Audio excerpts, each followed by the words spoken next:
So tell me, you're definitely fans of tattoos. I want to know which one is your first one? Yeah, you know, we have this saying, you never forget your first tattoo, right? You know, everybody kind of remembers where they were, and you know, it does represent a time in your life when you were maybe going through some shit or you wanted something for some reason, but you know, kind of the focal point of the film is that, you know, everybody gets tattoos for their own, you know, personal beliefs, and it's not really on me or anybody else to say, you know, what's cool or what's the latest shit or this or that. You know, if you got it, you know, who am I to judge you, you know what I mean?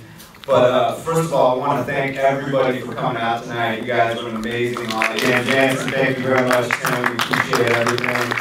Our wonderful producing team, Todd Slater, Bill Cericia, Andy Pagano, wherever you are, Andrew Pan, Thomas Mahoney, somewhere up in there, and Brett Donahue, and give it up to Timmy. I'd also like to thank Deb Pearson for introducing ASL. Stand up, these are good times for Andy Lucas.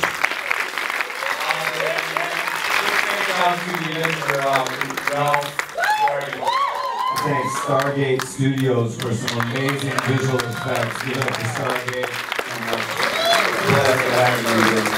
Let me kick it back to you for the full.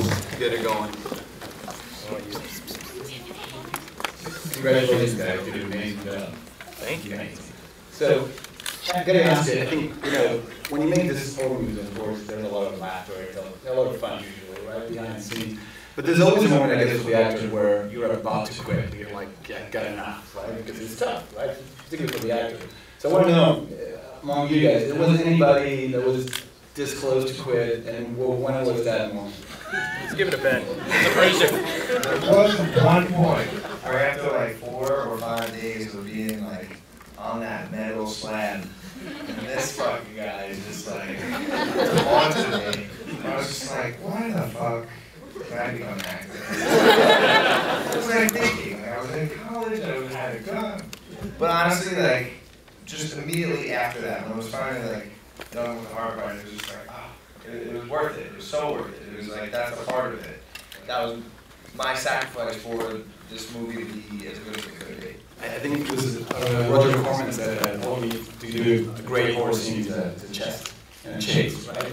And definitely I have one that is my favorite scene in the movie when she's trying to run away and then she gets to the alley, which is phenomenal. So, but I heard it looks so tough, but I want to know more about that scene, like, because I was wondering how it's going to evolve, you know, what's going to happen, how it's going to show up. Lithuanian cast, the crew said it was the coldest night we'd had whilst we were shooting, so I guess that was just luck. And it was a good film, but I was really looked after. Nick. Who looked after us with all the amazing fight scenes and everything. Literally as soon as we stopped, he was there with a blanket, he chucked me over his shoulder, he ran up the street with me, chucked me in a car, had my feet in hot water. He was amazing. So yeah, it was tough, but it was good fun. And literally before every take, Kenny was there sparring with me to keep me warm, to get me hacked up, and yeah, it was fun. It was good. Does that work? One of the things about the scene, the kids in the scene were actual Lithuanian kids who we met on the street under the arch in the movie. They're actually there smoking. We asked them if they wanted to be in the movie, and they said, sure, fuck it, let's do it.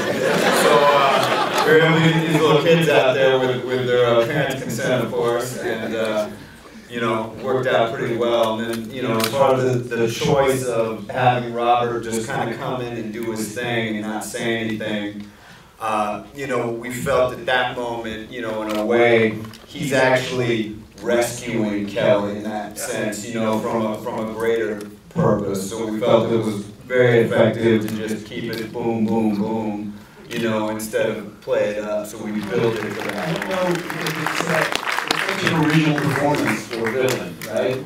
Because it's so sweet. You want to hug the guy, right? And particularly after that scene where he actually, like I said, they're going to rape her. You actually prefer that they shoot her in the head instead of rape her, right? So it's like he said at some point, like, it's just, you know, she's going to die sooner than anticipated. Which is basically what horror is about. We know they're all going to die eventually, right? But at the end, she's saving her somehow. So I want to know, you know, how does that happen? Like, was it working together, guys? Like, he wasn't painted with the evil brush. To answer your question, I'll keep it simple. I think I remove judgment from the equation.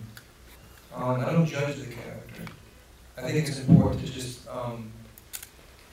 to be in the moment and trust your director's vision. And Devin and Kenny and I share a lot of similar feelings and thoughts about many things. And this particular mythology and film, it just seemed to make sense. And I just put complete trust in the process. And I'm just grateful that we were able to come this far. I'm very happy. It was a pleasure to work with everyone. Everyone worked so hard. She's down in the middle of the street, like, how? So real people were like, what the hell is going on right now? They were running around the corner, ready to like, and Kenny never like, you know, somebody up, what's going on? Someone's seven. They had our backs from like minute one. That's all I want to say. They're awesome. They love us. Real quick, I want to speak on that too. You know, listen, all of you guys are so awesome. The only way to do this is with a great cast, and you guys made our job a lot easier. So thank you guys. Where do you take inspiration from? Is there any horror movie that you watched at some point in your life that you were like, ah, shit, I want to make that film, right? Usually directors, I think that you come from that inspiration of a couple of movies. So which one are, you know, those films, or where the inspiration comes? Maybe it's not a film. Well, it's kind of a mixed bag. There's a little bit of inspiration. We're big fans of Takashi Mike. In Audition really was a sick fucking movie. But go back as far as Texas Chainsaw Massacre. But we were really looking to film something or create something in Eastern Europe to just take you out of your comfort zone. You're not used to it. You're not there. You're used to something else. And we didn't know quite how to separate it, and we came across an article about parchment made out of human skin that was like rolling around in the Middle Ages.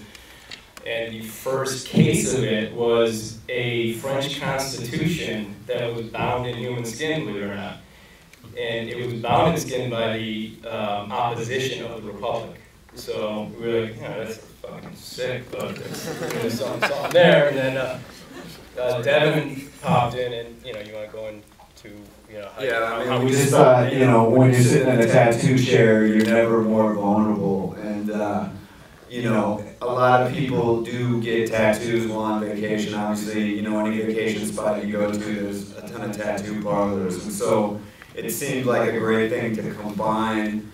And then with the fact that a majority of tattoo artists are also artists and great artists in and of themselves, and if you would go back to the Middle Ages, the people who were the artists then are actually really the tattoo artists of today, kind of continuing that tradition. As our creative process goes, we push the envelope because we don't believe in putting any limitations on each other. But I think that's why we're an effective team, because there's no such thing as a bad idea. It's like it comes up with something, fuck yeah, let's do it. I come up with let's do it, let's see what happens, and that's how, by not being afraid to make mistakes, you can get some really cool stuff. Speaking of tattoo artists, Sarah Finkel is actually a pretty popular tattoo artist. Where are you working on? I'm currently living and working in Orange County, so it was really nice to kind of help with that whole process of how things are getting set up and everything, because tattooing is actually really my everyday thing. So, you count how many times did you say fuck in this movie? Well, we know Joey Fisher says it 13 times in a row at one point during the post-clip period. Yeah, that's probably a lot. Part of the guilty pleasure for me, at least when I watch these movies, and it's seeing beautiful people making very stupid decisions all the time, right? and I know because the characters, they don't know they're in a horror movie. The audience, everybody knows except them. So sometimes we judge them a little bit harder. But so I want to know how you actually work with them when you go, okay, now we're going to the cellar, and what is it feisty about it? Like, I'm not going to do that. Like, why would I do that? How do you work with them? I'm gonna pass this on to Anthony, but I think we Go me on. I think we basically just all laughed and said, this is stupid as shit. But we gotta do it, right? Yeah, I'm Kevin. He was a little bitch in the movie. He really didn't do anything special. But I'm leaving this over to Kenny because he's going to explain what happens to him. What he's trying to say is how nothing happened to him, so obviously there's potential for a sequel. But, there were fight scenes that got really intense because we did long days. And I remember in the scene where I'm pulling out Tiffany's teeth out, and I actually clunked the metallic thing on her teeth, like really hard, and she yelped, and I was like, man, she's a good actress. And then the fight scenes, I actually headbutted her for real, and we got some like genuine reactions. And what's next? I mean, I don't want to see a full movie, just the Parlor. 100%. We actually have 2 and 3 actually kind of written out. We do have plans for him, and he could go anywhere. I mean, artist is a bit of a nomad, so he could land in Japan, Salvador, wherever the heck he is. You never know where he's going to show up next. Also, hey guys, I just want to say, big thank you to Tiffany DeMarco for doing an amazing job.